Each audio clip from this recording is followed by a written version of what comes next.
And why is he creating the world in the first place? In Los Angeles once, somebody asked Prabhupada, well, if everyone takes to the path of renunciation, which for a brief second there in ISKCON looked like a possibility that might happen. And what might happen to the world? Wouldn't everything wind down? And Prabhupada said, no, we want that.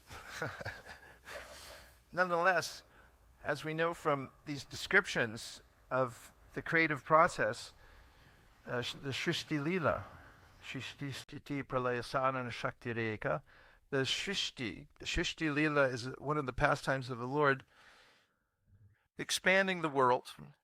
And part of it is to give facility, a sthanam, a facility for the living beings who have racked up unlimited debt, and then otherwise called karma. And they have to have a place to deal with that karma, to pay it off, although it's not possible because there's so much. And he creates that facility. It's also, as mentioned in the Paris Personified Vedas, there's two purposes to the universe.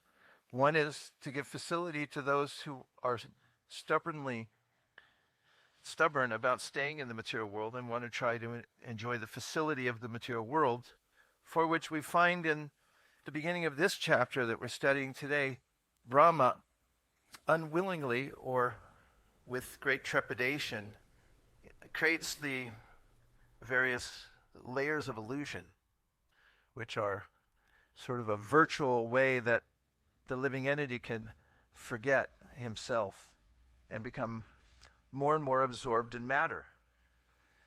And then to give facility for the second cause of the universe, which is the living entities going back to Godhead, he manifests four Kumaras.